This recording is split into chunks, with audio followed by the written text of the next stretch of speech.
ఆశ్చర్యానికి గురి చేసింది అనేటువంటి మాట పెద్దలు జగన్మోహన్ రెడ్డి గారు కూడా చెప్పడం జరిగింది. అది ఆ పరిస్థితులు వారికే కాదు, రాష్ట్రంలో ఉన్నటువంటి వైఎస్ఆర్ కాంగ్రెస్ పార్టీ ప్రతి కార్యకర్తకు కూడా ఆ రకమైనటువంటి ఉద్దేశం ఉందనేటువంటి దాంట్లో అనుమానం కానీ ఆశ్చర్యం కానీ కూడా లేదు అనేటువంటిది ఈ సందర్భంగా తెలియజేస్తూ ఉన్నాం.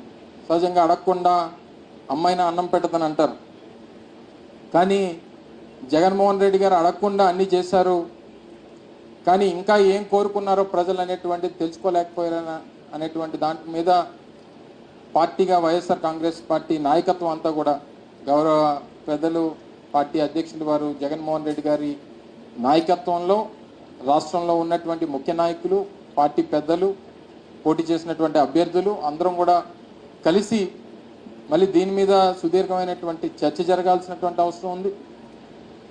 ఓ రకంగా దీని మీద మనం చేసినటువంటి దాన్ని ఎందుకు మనం చేసినటువంటి ఇన్ని కార్యక్రమాలు చేసినప్పటికీ ఈ ఫలితాలు ఏ రకంగా ఎందుకు వచ్చాయి, ఏ లోటుపాట్లు జరిగాయి అనేటువంటిది ఒక రాజకీయ పార్టీగా తెలుసుకోవాల్సినటువంటి బాధ్యత వైఎస్ఆర్ కాంగ్రెస్ పార్టీ మా మీద ఉంది.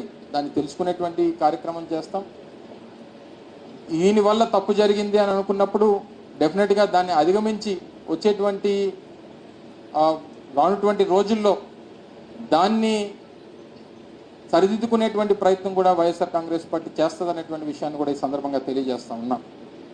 ఈరోజు అనేక నిర్ణయాలు మేము తీసుకున్నటువంటి వ్యవస్థలో తీసుకొచ్చినటువంటి మార్పులు అంటే సహజంగా ఒకేసారి ఇంత పెద్ద ఎత్తున మార్పులు చేయడం అనేటువంటిది కూడా మళ్ళీ దీన్ని ప్రజలు అంగీకరించలేకపోయారా? అంటే ప్రభుత్వం గతంలో ఉన్నటువంటి ప్రభుత్వాల దగ్గరికి వెళ్ళి పనిచేసుకునేటువంటి పరిస్థితి దగ్గర నుంచి ప్రభుత్వాన్నే వారి కాళ్ళ దగ్గర తీసుకొని వచ్చి పెట్టడమే తప్పయిందా, లేదా ప్రతి పథకాన్ని వారి ఇంటి దగ్గర తీసుకొని వచ్చి చేర్చేటువంటి దాంట్లో అంత విజయవంతంగా చేర్చినప్పటికీ దాన్ని ప్రజలు అంగీకరించలేకపోయారా? లేకపోతే సచివాలయ వ్యవస్థలను తీసుకొని వచ్చి పనులన్నీ కూడా గ్రామాల్లోనే జరిగేటువంటి విధంగా తీసుకొచ్చినటువంటి మార్పుని వారు అంగీకరించలేకపోయారా? లేదా వాలంటీర్ వ్యవస్థను తీసుకొని వచ్చి వచ్చినటువంటి ప్రతి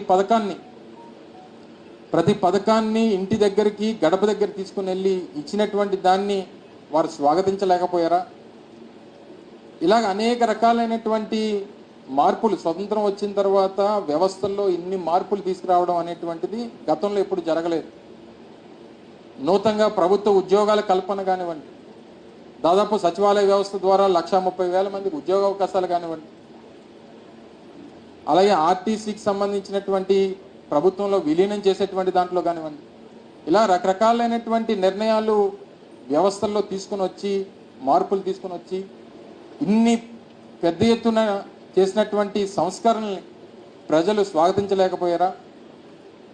ఇవన్నీ కూడా దీని మీద అంటే లేదా ఇన్ని కార్యక్రమాలు చేసాం ఇంకా ఏదైనా చేస్తే బాగుంటుందని చెప్పి ఆశించారా? వీటన్నిటికి కూడా క్వశ్చన్ మార్క్స్ అనేటువంటిది వైఎస్ఆర్ కాంగ్రెస్ పార్టీ మీద ముందు ఉన్నాయి. దీనికి అన్నిటి కూడా సమాధానాలు వెతుక్కోవాల్సినటువంటి అవసరం మా మీద ఉంది. డెఫినెట్గా ఆ రకంగా ముందుకెళ్ళేటువంటి ప్రయత్నం చేస్తాం.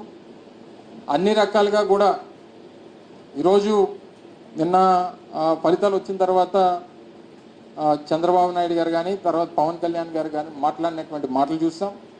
పవన్ కళ్యాణ్ గారు ఏ రకంగా దాడులు చేయాలనేటువంటిది మా ఉద్దేశం కాదు అనేటువంటి మాట వారు పెద్దరికంగా వారు చెప్పారు. చంద్రబాబు నాయుడు గారు ఆ మాట చెప్పినట్టుగా నేనైతే చూడలేదు. కానీ గడిచినటువంటి 48 గంటలుగా రాష్ట్ర వ్యాప్తంగా అనేక ప్రాంతాల్లో జరుగుతున్నటువంటి దాడుల్ని దయచేసి ఖండించాల్సినటువంటి బాధ్యత కూడా ప్రతి ఒక్కరి మీద ఉంది. ఇంట్లోంచి బయటికి పిలిచి పేరు పెట్టి పిలిచి బయటికి ఏ రకంగా దాడులు చేస్తున్నారు అనేటువంటిది మనం చూస్తూ ఉన్నాం. సామాన్యమైనటువంటి ప్రజల్ని వైఎస్ఆర్ కాంగ్రెస్ పార్టీకి ఓటేశారని చెప్పి అనుకున్నటువంటి ప్రతి ఒక్కరిని ఇళ్లలోంచి బయటికి పిలిచి కొడుతున్నటువంటి సందర్భాలు కూడా మనం చూస్తూ ఉన్నాం. ఇది ప్రజాస్వామ్యానికి ఏ రకమైనటువంటి మెసేజ్ని ఇస్తుందో అనేటువంటిది కూడా వారు ఇంకా ప్రమాణ స్వీకారాలు చేయకముందే ఈ పరిస్థితి ఉంది. ఒకసారి ఆలోచన చేయమని చెప్పి కోరుతా ఉన్నాం. గెలిపోవటములు అనేటువంటివి రాజకీయాల్లో సర్వసాధారణంగా ప్రతి 5 సంవత్సరాలకు ఒకసారి ఎన్నికలు జరుగుతూ ఉంటాయి. తప్పకుండా దాన్ని ఏ రకంగా అధిగమించాలి, ఏ రకంగా ఓడిపోయినటువంటి వారు రేపు మళ్ళీ ఎలా గెలవాలని చెప్పి చూస్తాం. గెలిచినటువంటి వారు దీన్ని ఎలా నిలబెట్టుకోవాలనేటువంటి ప్రయత్నం చేయాలి.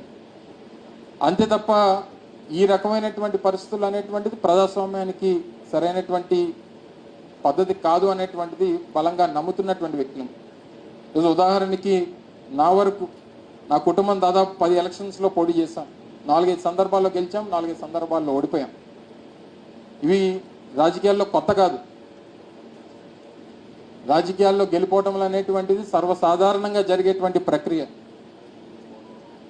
ఓడిపోయినటువంటి వాడు బలహీనుడు కాదు, గెలిచినటువంటి వాడు బలవంతుడు కాదు. ప్రజల కోసం నిరంతరం తప్పించి ప్రజల కోసం ప్రజా సమస్యల మీద పోరాటం చేసేటువంటి వ్యక్తులను నాయకులుగా